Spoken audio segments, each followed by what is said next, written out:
I want to explain some things that this show is founded upon.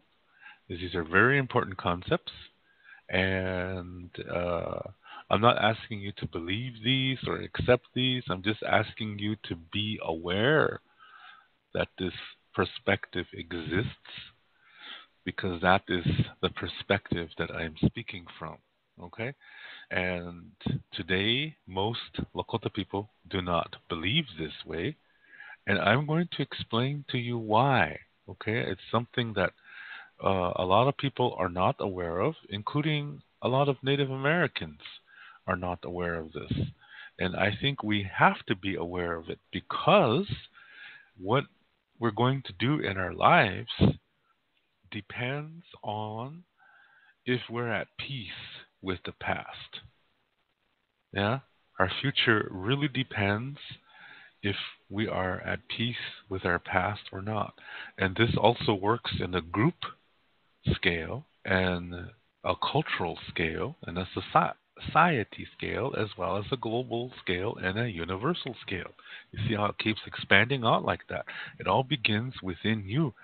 So this is why I said that. Yeah. So part of this information is going to discuss something that we need to be at peace with as a nation. And this way we can go forward. We know where to go. We know what to do, and it will be a good thing. Okay, so I will explain that as well. So um, without me meandering around too much, let's jump right into these basic concepts for this show. Linear thinking only goes in one direction. And people who think this way, they think that the further they are, the better they are, which is not true. So now they're creating this I'm better than you thinking. And that's going to lead to duality. Duality is only seeing everything as having two components. Yeah? The part that you like and the part that you don't like. And the tendency in this thinking is to say that the part you don't like or don't agree with is bad and that your perspective is good. And anything around you that disagrees with you, you call it bad and you say that's the enemy, that's evil. I must change that, prove they are wrong. If they will not join me, then I will destroy them.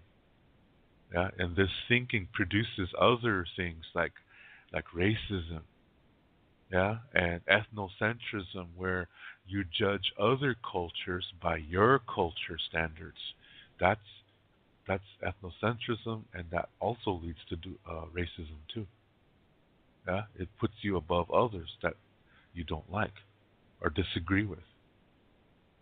Yeah, and a third one is paternalism. That's where you say that okay, I am smart and you are not because you disagree with me. So I know what's right for you. So if you do what I tell you to do, everything will go right. Now you can say that to a kid because they're just starting, yeah. But you cannot say that to somebody else from a different culture, yeah, because that's ethnocentrism, it's racism, it's paternalism, where you say that you know what's right for them, yeah. And this is also a dualistic thing because you're saying you're better. And then the fourth thing that it creates is dogma, where you say there's only one way to do this or say this or belief, yeah, and that's my way. Everything else is wrong. Yeah, there's only one God, and it's on my side. Yeah, there's only one way to say this, and it's my way. This is dogma. Yeah, and look at all four of these things: racism, ethnocentrism, paternalism, and dogma. That's Donald Trump. he he uses all four of these tactics. Yeah? Because he's racist, he's ethnocentric, he's paternalistic, and he's dogmatic. He's all four. He's a total symbol of duality. Yeah? And linear thinkers, this is what they become. They become dualistic. And dualistic people think in a linear way, just going in one direction. Yeah? That's what linear is, and that's what duality is. Non-linear thinking is when you go forwards, but you can stop and look back. Yeah? So you can stop in your journey of life and look at the things you've learned already. Yeah? Because when you get from point A to point D, for example, yeah, you go point A, B, C, D, yeah. So you can it could be any point. Actually, you can stop at B, you can stop at C. But I'm just saying in this example, let's say you went from point A, then B, then C, then D, then you stop. You just take a pause, yeah. Take a pause, and then you look back at point B as in boy, for example. Yeah, you stopped at D as in David. Yeah, and now you're looking at point. Oh, let's make it easier to hear. Point A. So you're looking back at point A. Okay. Now, time that you began your journey, you change. Yeah, as you go from point A to point B, you change. Yeah, you're learning, and you see more of reality. Then you go on to point C, and you learn more because you're seeing more. You comprehend more of reality. Then you get to point D, as in David, and you see even more, and you comprehend even more. Then you go to point E, yeah, and now you see even more, and you comprehend even more. Let's take a pause here at point E, yeah, and look at point A again, because look, you've changed. You see more, yeah. You see more at point E than you did at point A. So let's go to point A again. Because now we see more. Yeah? We're able to comprehend more because we've learned more. So we jump back to point A and we go, wow, I didn't see that. See, you comprehend more. You can see more. Yeah? So you're going to see something new, which means you're going to learn something new. Yeah? Isn't that cool? Then you jump back to point E again. Now you have more information. You learned from the past. And sometimes in life, we might have to do this, to come to come. Sometimes we might have to do this to come to peace with something from our past. Yeah, a difficulty. So this is you use the same process. You jump into the past and you look at it. Yeah, it's going to make you feel those emotions again, which is okay. You just have to express them. You have to feel them and express them in a constructive way that doesn't hurt anybody, including yourself. You might have to talk to somebody. The energy comes out. Yeah? Then you come to peace with it. And then you learn something from it. So you see, dealing with past difficulties uses the same process. Then you come back to the present moment. It helps you to stay in the present moment. Then you continue on your life journey. Peace with the past, see, now you're going to see even more than you ever did before. And you're going to comprehend it too. You're going to understand it. Yeah? This is half of the definition of nonlinear thinking. Non-linearity. I don't even know if that's a word. Dave English. And she, and the other half is jumping forward. Yeah. Now, in our example, we are at point E. Okay. Now let's imagine. Let's take a stop again. Yeah. And let's imagine what it would be like at point O, clear in the future. We're not even close to it, but let's imagine what it would be like. What would we like to be uh, experiencing at point O? What would we like to have at point O? So visualize that. Take some moments each day to do this. Yeah? You find a place private and quiet and you visualize as if you already are at point O and that you have whatever you're hoping for. Even if it's a girlfriend or a boyfriend, it's okay. Yeah? So you just imagine, oh, that would be nice. Yeah. So maybe for me, I could say, I could imagine I'm speaking French almost fluently. Yeah. That I'm dreaming in French. That's a good sign, yeah, when you dream in another language. That's how it was for me when I was learning German. I'd started dreaming in German. It's crazy. But it's cool, yeah? It means it's getting inside of you, which is good. So let's say I'm visualizing those things. Yeah? So you enjoy that for a few moments. It's going to make you feel good because you're there. Consciously, you're there. And the uh, the first concept of Lakota Star knowledge is reality begins within.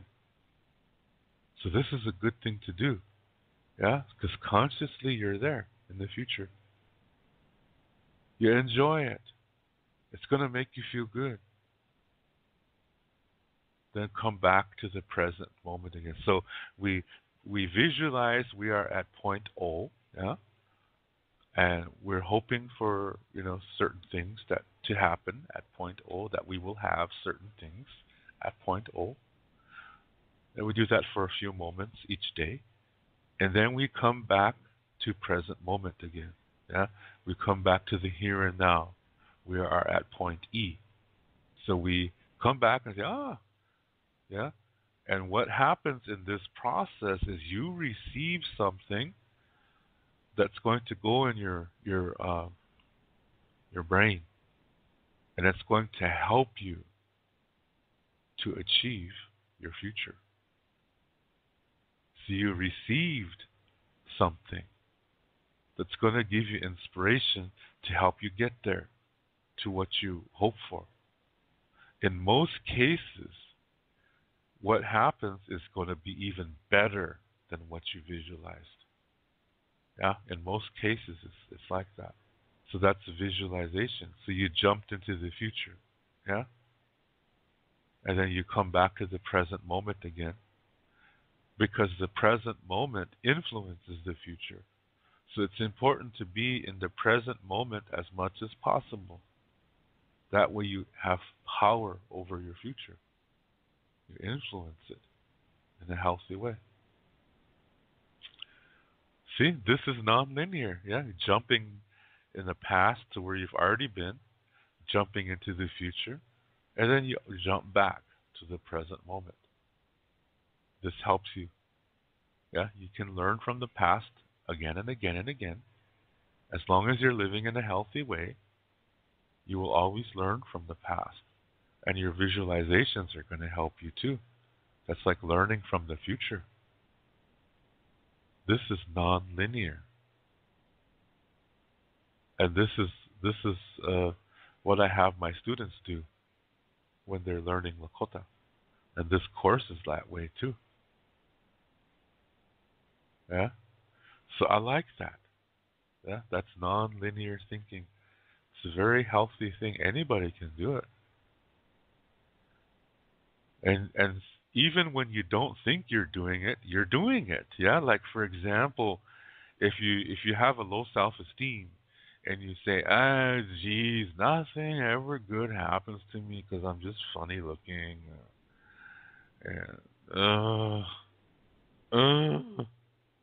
you're visualizing. Yeah. So it's going to turn out that way. Yeah. But sometimes in life, there's things happen just out of the blue. That's how life is. Yeah. Sometimes it's a nice thing, so you enjoy it. Yeah. It just happened out of the blue. It didn't happen because of something you did or anything. It just happened. Yeah. So enjoy it. That's for you to enjoy. And sometimes it's not. It's not enjoyable. And that's when you stop and learn. That's a difficulty. There's nothing bad about it. You just stop and say, okay, I'm taking a pause and I'm going to see what this is. It might bring you strong emotions, so you have to release them. Yeah? And you do this by doing something constructive, as I said earlier, in coming to peace with your past difficulties. Yeah? You do something constructive to get that emotion out. And it would be good if you talk to somebody who's a good listener. Yeah? Because when you talk about it, that helps you feel better too. And then you bring in your mind and you say, what can I learn from this? Yeah? How can I make the best of this situation? And when you do this, you're moving on your journey again. You don't see it because you're learning. Yeah? But you are moving. And as you learn, your journey brings you to the next point, and it's going to be wonderful. As long as you learn from it, it will be wonderful. Very wonderful. Better than you ever had hoped for. So what you did is you transformed this difficulty into a blessing. You did it. You're amazing. Isn't that nice? You did it. You took a difficulty and you transformed it by this process that I just explained. Yeah? Learning from it, making the most of it, expressing the emotion constructively by doing something, yeah, to help, and talking about it. You gain knowledge, wisdom, and you nurture and maintain your peace. And now you're going to comprehend even more of reality. So this is why in Lakota, difficulty is not a bad thing. It's a learning time. Yeah? And any time you can learn, this is a good thing. Even if it's learning how not to do something, because that's important too. It's important to learn how to do things, but it's also important to learn how not to do things. That's still learning. And learning is good. Yeah, so that's all part of this living. This is how we live. And all this has to do with that first concept that I mentioned. Reality begins within, where your physical body, it's joined to your emotions, to your soul, and to your mind. Where they connect is a sacred place deep inside of you. This is your sacred center. This is where reality begins. Yeah, so when you do these processes of learning from the past, visualizing the future, see, you're doing this all from within you. So it's important that you take care of yourself as best as you can, physically, mentally, spiritually, and emotionally, because these four parts connect to each other. If one part is neglected, or if one part is given all the attention and focus, you get unhealthy. You become diseased. So you have to do your best, yeah, with what you have. So if you can't walk, that's okay. You can still do other things to take care of your body, yeah. And just don't go extreme because that's where you get into danger, yeah. Just do what you can do. Every day will be a different day. On some days you'll be able to do more than others, and that's okay because remember, we're non-linear,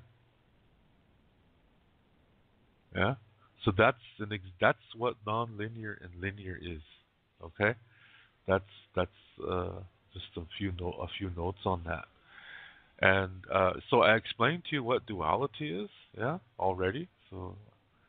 Um, so that's understood, yeah. That linear thinking leads to duality, but remember, don't call it bad because when you call duality bad or you try to destroy it, then you're you're dualistic, yeah. So you say it's a learning tool. You can use it to learn, yeah. See, in a dualistic world, they only see this and that. Yeah, two things. Duo. Duality comes from the Latin word duo, two, and then they oppose. They make them oppose each other. Yeah, they give them labels. Ooh, I'm the good one, so I'm positive, and the other side is negative, and they're bad. They're dark side. I'm light side. Yeah, you see, and from that they create all kinds of ideas, and that leads to religion. Yeah, heaven and hell, God and Satan, demons and angels.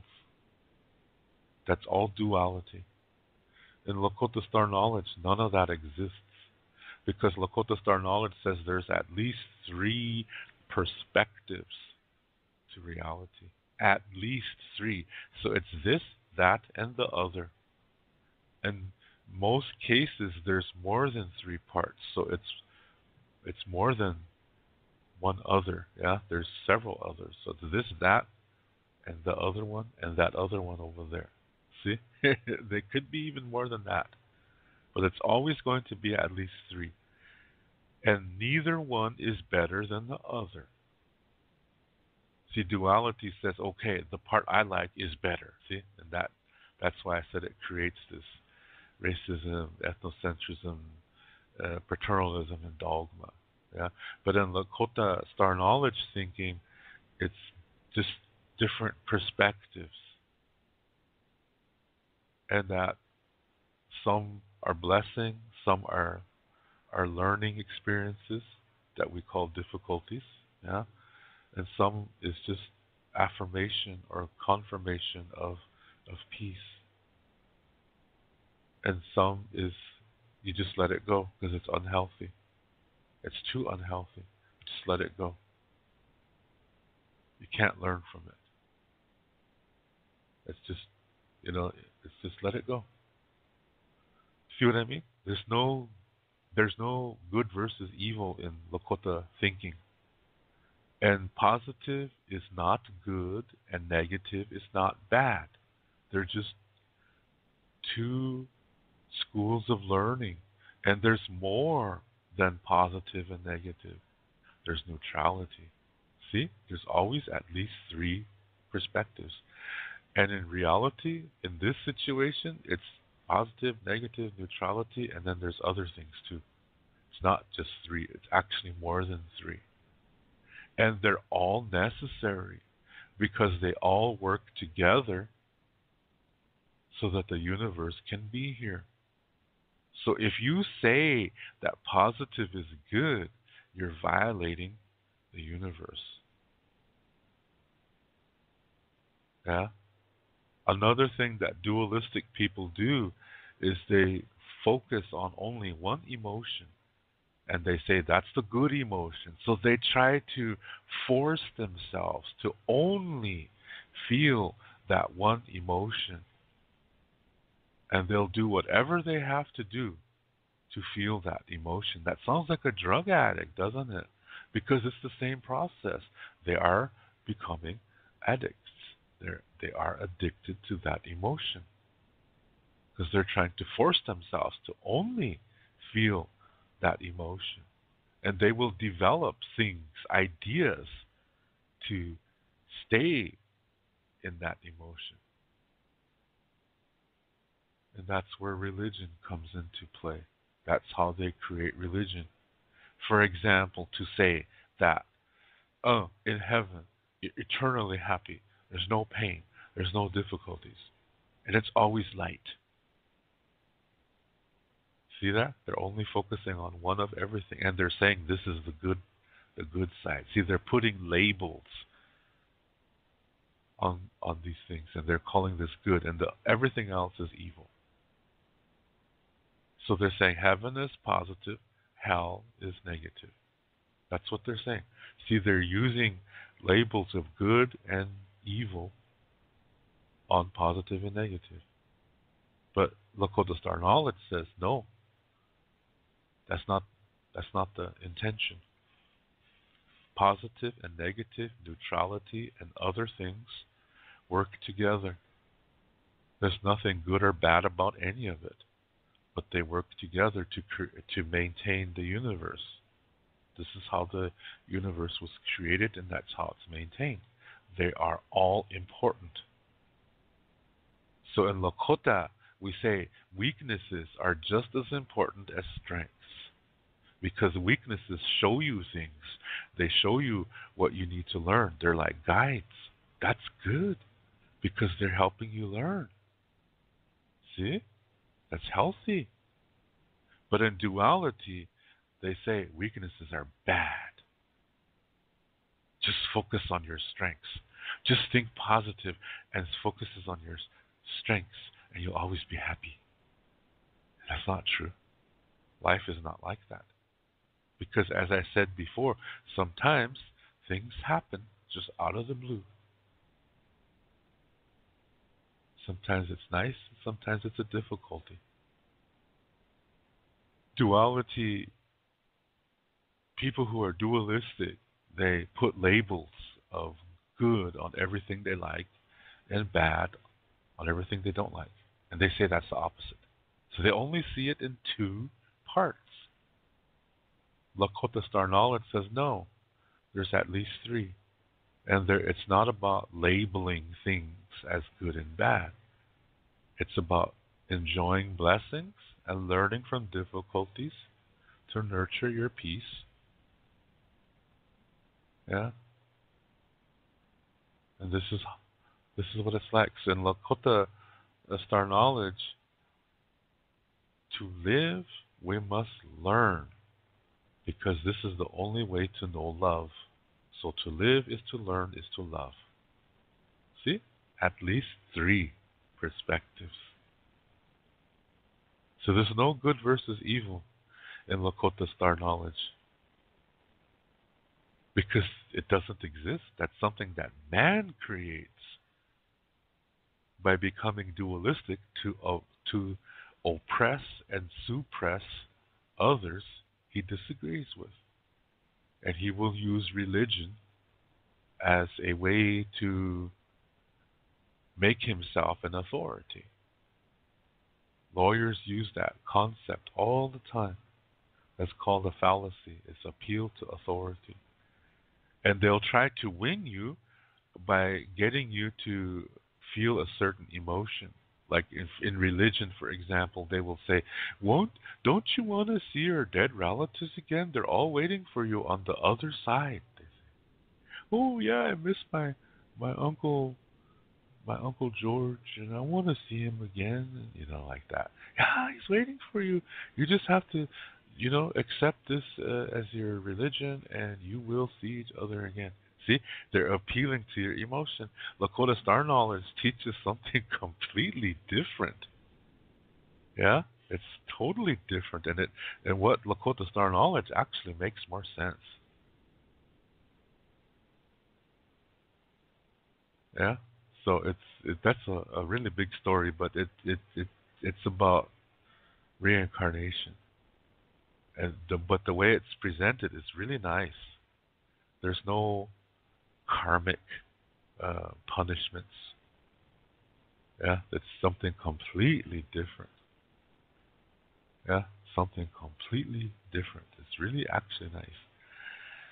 Anyway, so now you know a little bit about duality, yeah, and what it does, and that we can, as healthy people, we can, when we, it's important to recognize duality so we can transform it, or we can learn from it. Or if it might be just so unhealthy, it's best to just let it be. And sometimes there's a way to neutralize it. Always, there's at least 3 ways to look at something. Yeah? That's the purpose of duality. It's either going to teach us something, or you know, we can neutralize it. We can, or just let it go. But if we try to destroy it, then we become dualistic still. Yeah. And so you have to be careful not to call duality a bad thing, because it isn't. It's a process, and it's important to learn how it works so that we can truly live. But if we don't, we become dualistic. And that's what's happened on this world. Most of the humans on this planet have become dualistic. Look at all the religions all over the world that believe in good versus evil, that every one of them believes they are the army of God, of their God. Lakota Star Knowledge says this doesn't exist. It's man who creates that to oppress and control others. That's duality. Lakota Star Knowledge says it's not about that. Lakota Star Knowledge says it's important to learn to see at least 3 concepts to everything. And this whole way of living is going to help you to live with nature. Because the earth doesn't need us, but we need her. We need the air, we need the wind, the fire, the water to live. And we all bleed red. It's another nice thing. Yeah? Deep within us, our sacred centers, this is where we are the same. This is Ikje. Yeah? In Lakota, that's what they call that. That's what we all have. So, these are some concepts I just wanted to present with you before we get into the nitty-gritty of things, okay? This is a basic Lakota Star Knowledge foundation, and it's important to know what this is. Now, I'm not asking you to believe it, okay? But it's good to know what it is. Just treat it as another culture, but don't judge it, because then you're ethnocentric and you're dualistic, okay? I'm just saying this is another way, and all I ask is that you think about it, nothing more. I'm not asking you to believe it. I'm not even asking you to accept it. But just know that it exists, okay? And this is the beginning. So this is all helps you to communicate from your sacred center. Yeah? And communication is what you say, what you do, and it's also how you say things and how you do things. But it's also, that's outgoing, but it's also incoming. It's how you interpret information that's coming to you from other places. How do you interpret that? How do you comprehend that? How well do you comprehend that? And you do this by looking at things, reading things, listening, really actively listening to something. Yeah? That is incoming. That's communication too. So in Lakota, we have this natural law called Wawokie, which means how you communicate returns to you 4 times as strong. So how you do these things, how you say these things, how you listen, you're sending an energy out there. and it's going to come back to you 4 times as strong. So if you do this in a healthy way, this is going to come back to help you. But if you do it in an unhealthy way, it's going to come back 4 times as unhealthy. It's going to come back unhealthier 4 times as strong and mess you up. So dualistic people, they don't communicate in a healthy way. Because remember, they're saying they're right and everybody's wrong that disagrees with them. And they're saying their skin color is right. They're saying they're smarter than everybody. And they're saying their way is the only way. See?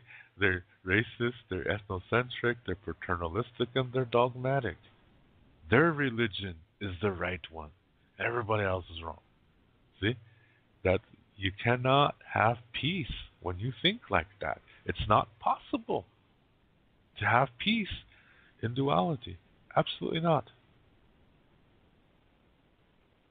Because it's incomplete. Yeah? So, when you are living the star knowledge concepts and reality begins within, then you communicate in a healthy way. Dualistic people communicate in an unhealthy way. Yeah?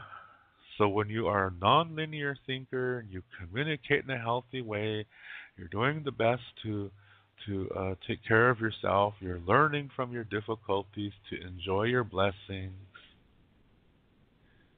This is the road of life. And it's represented by the color red. Because we all bleed red. Red represents life. This is why it's sacred. So today when you hear people say that red represents Indians, that's false, because that's racist. Yeah? To say that red represents Indians, that's racist. And you know who came up with this concept? It's Christopher Columbus. One of the biggest racists ever. He's the one who created the concept that red represents Indians. Red does not represent native. Red represents life because it's blood. Even at the creation of the earth, blood was all over her. That's lava. This is her blood, lava. Yeah, it's not water, it's not oil, it's lava. That's the blood of our grandmother Earth. So red represents life. This is why it's sacred. So the red road is the road of life. It's not the Indian way. It's not the native way. No, no, no, no, no. Represents life. So all these concepts, yeah, when you learn from your difficulties, when you are enjoying your blessings and you're communicating in a healthy way, remember that's incoming and outgoing. Yeah, so it's how you listen too. That's communication. When you do all that in a healthy way, you're on the red road. The red road does not mean you're doing ceremonies. No, no, no, no. The red road is how you live your life. The red road is living your life in a healthy way. Yeah? That is the red road. Okay? So, all kinds of concepts here, yeah? And all this is focusing on reality begins within. So when you do all these things, you're really communicating from your sacred center. But when you're dualistic, you're not. When you're dualistic, you're creating from your... Let me say that again. When you are dualistic, you are communicating from your skin color, from your religion, from your political ideology. Yeah? You're communicating from your exterior. And reality doesn't begin there. Reality begins inside. where there's no language, no culture, no skin color. That's where reality begins. So that's the difference, yeah? Dualistic people communicate from their exterior identity. But that's not where reality begins. So healthy people communicate from their interior, from their sacred center.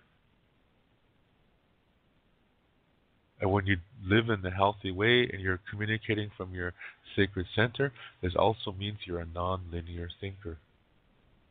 And that's the way to live. This is our purpose in life. This is how we journey with each other. We're not alone. Yeah? We're not even designed to be alone. Our arms were designed to help one another, to embrace one another, to carry one another. Yeah? And our mouths were meant to bring each other together, to say things, to bring each other together. Yeah? To share with one another, support one another. And even if we disagree, that's okay. We can agree to disagree and let it be. That is still peace. But if you try to force your idea on the other, then you're going the dualistic road. Yeah, so agree to disagree is a very important concept. It's still peace. Because it has respect. Agree to disagree is respect. Respect means that, we have the right to, to believe whatever we want as long as we don't try to impose it, force it on other people. Then we have respect. Respect does not mean we have to agree. Okay? So this is this now is going to build the second concept. See, remember what I said? Your arms were made to hold somebody. Your lips were made to kiss somebody. And your mouth was made to tell them you love them and appreciate them. And you wish to learn with them. Your eyes are meant to gaze upon each other, to show that, express that. Your ears were meant to listen to each other.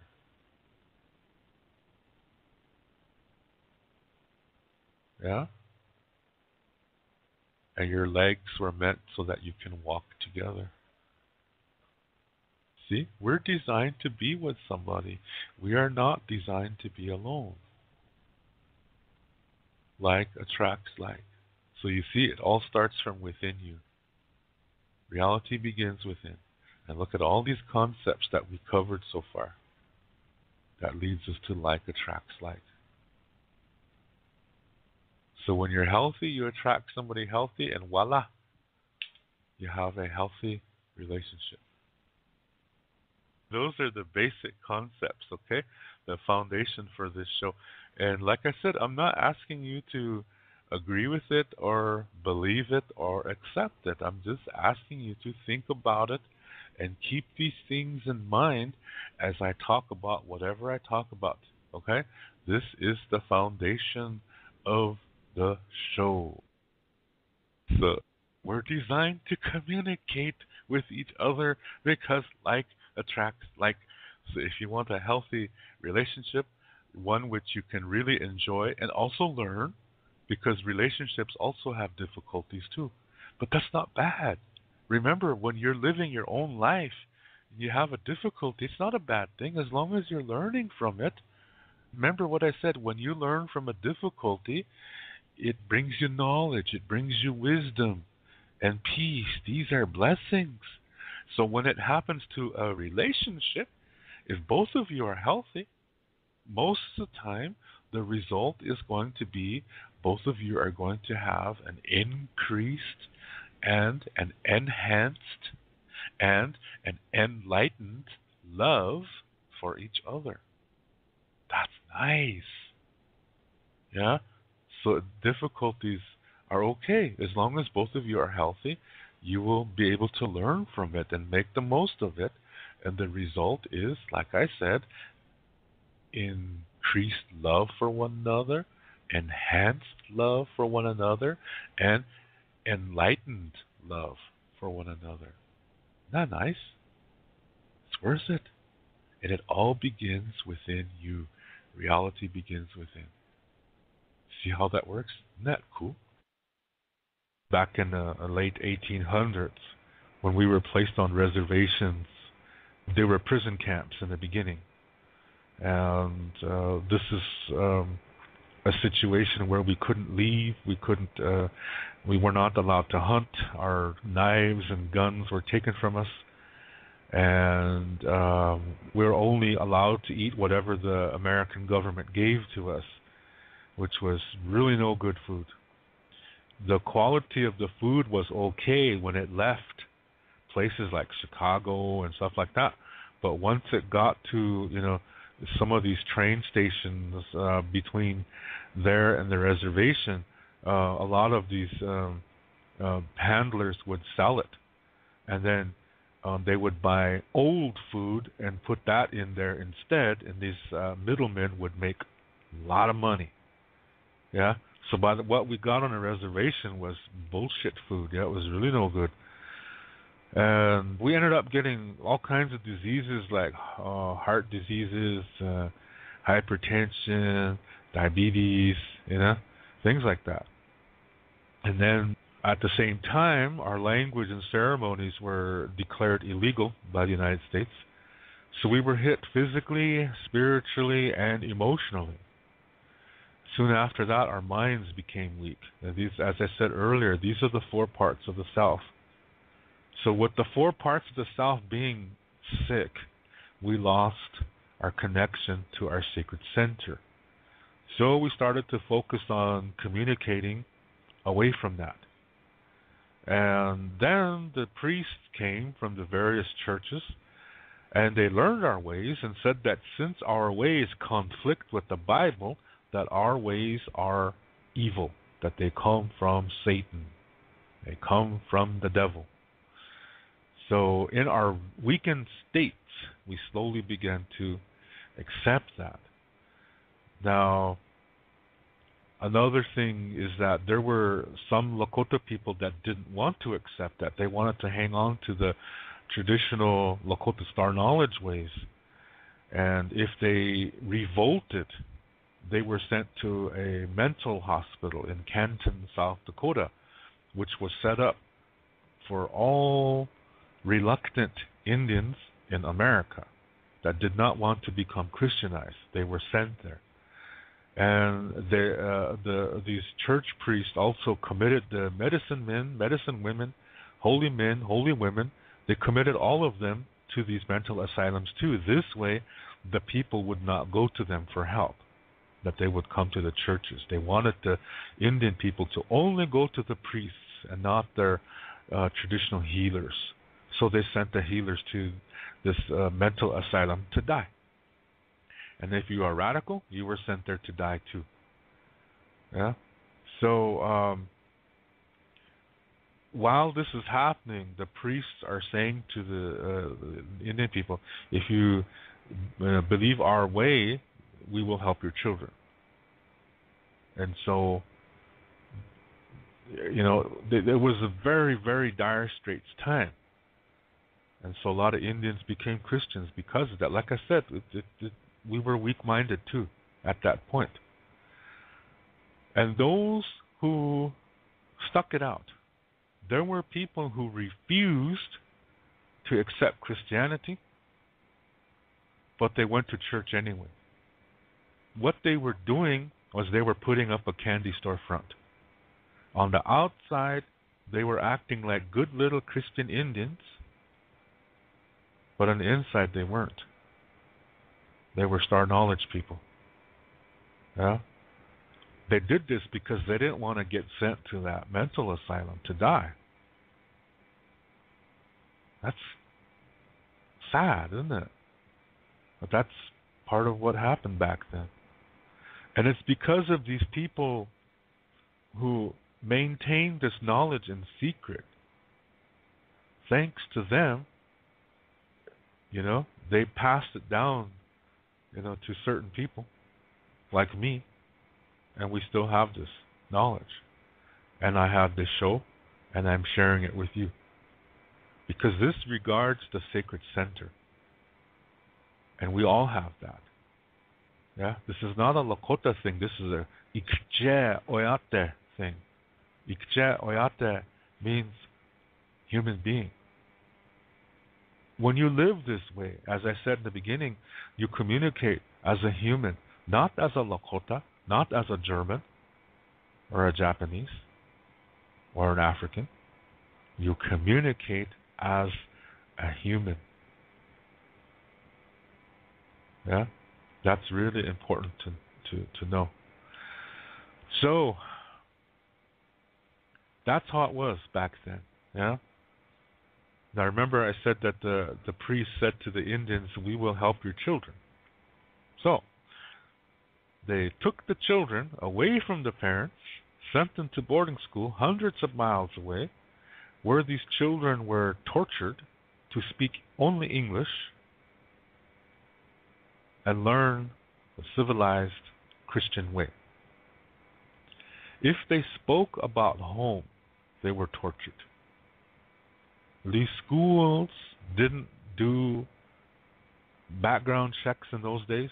Yeah, the pay was really low, so they got really no good teachers in these schools. A lot of these teachers were sadistic. They got sexual pleasure from torturing people. And here, this is like summer holiday camp for them. And the same thing for perverts. A lot of perverts now have their pick of the litter. And they could get away with it. That's what happened. A lot of these children were murdered. They were killed. They were raped. They were molested. And there's a lot of unmarked graves near these schools. Not all these children are accounted for. So, those who made it through, what they learned was whatever they saw. Because a lot of these children never went back home. They were told by the priests that their families had died and that there was nobody there. And that broke their hearts. This is why some of these children, they were so sad they couldn't eat. And they ended up starving themselves to death. And those who made it through, like I said, they didn't really survive because they were not able to process all these emotional traumas that they experienced. They didn't know how, because the only adults that were around them were these unhealthy, abusive people, teachers, dorm matrons, cooks, janitors, priests. They were all unhealthy to them. That's all they knew. They learned how to become victims, and they learned how to become abusers to those who they considered weaker than themselves.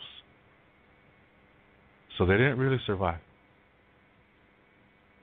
A lot of these children that made it through these schools, they had a lot of traumas that they didn't know how to deal with, because all they saw was abuse. That's what they learned. There was no adult healthy role models to emulate. And remember I said these children were told that their families were all dead. So they didn't go back during summer holiday. They just stayed at these schools and worked. So when they left these schools, they tried to live in mainstream America. Nobody accepted them. They would say, you're a heathen. You're a dirty Indian. So they couldn't even get jobs off the reservation. And when they went back to the reservation, to their people, they ran into more problems. Many, many times they were not even accepted by their own people because their own people were saying, "Oh, you're too white. You act like a white man." So they're caught in between. So a lot of them turn to alcohol to try to hide all of it, to try to forget everything. They turn to alcohol and then later drugs. There were some who tried to make it. They married each other because they knew each other went through the same thing. And they didn't want their children to go through what they went through. So they didn't teach them the language. They didn't teach them the culture. Those children, the children of these first generation boarding school people, those children are today's elders. When they were born, they didn't learn the language. They didn't learn Lakota Star knowledge. They never got the opportunity to. When you look at an old person on the reservation today, they're not the connection to the ancient past. No, they were born in a Christian background at a time when the reservations were strongly Christian. So this is what happened. That's a native experience that a lot of people don't realize. This is what happened all over America and Canada too.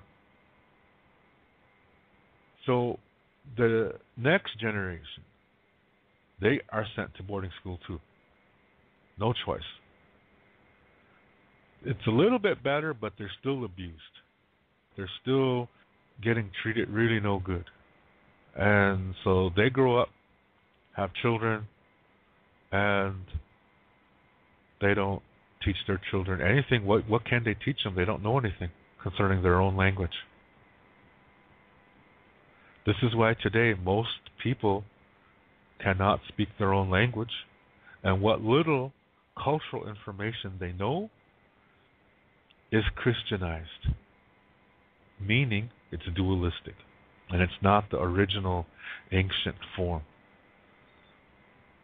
Okay, so the first generation of Indian kids that were sent to boarding school, since all around them were unhealthy adults who did nothing but abuse them, they didn't receive healthy parenting. They missed things that they should have learned about life. So they're lacking emotional development. So when they grow up, and those who make it through these boarding schools and then they have children, those children are also lacking that emotional support, that emotional development, because the parents don't know how to do it.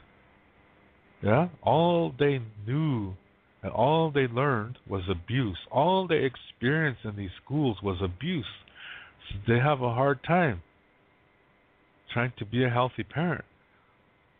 So they do the best that they can. But the children still are not receiving the proper emotional development, the experiences that healthy children should receive from healthy parents. They're still missing that. And so when that second generation grows up, they know even less concerning healthy parenting. And so their children receive even less. And every time this happens, the next generation becomes more dualistic than the previous one. So let me try to say that again.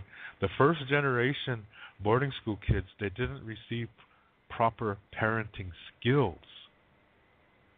So when they have children, their children are not receiving healthy training that they should be receiving. They're receiving even less than their parents. Now that second generation, when they grow up, see, they know even less. So when they have children, those children are receiving even less and it gets worse with each generation, which also means that the less healthy emotional development they receive, the more dualistic they become. So with each generation is more becoming emotionally underdeveloped, they're also becoming more dualistic. So today, it's a huge mess on the reservation. We're incredibly, as a whole, we're incredibly underdeveloped emotionally, and we are incredibly dualistic. We're quick to attack each other. We're quick to pull each other down. We're just like the rest of the civilized, dualistic world. Notice I didn't say white man, because this is all over the world. It's not just among white countries. It's all over the world. Wherever there is a dualistic ideology, where one gender is considered less than and property of the other gender, you're going to have incredibly underdeveloped emotional people, which equals incredibly dualistic people. And that is unhealthy. So that started by the time of the late 1800s on the reservation.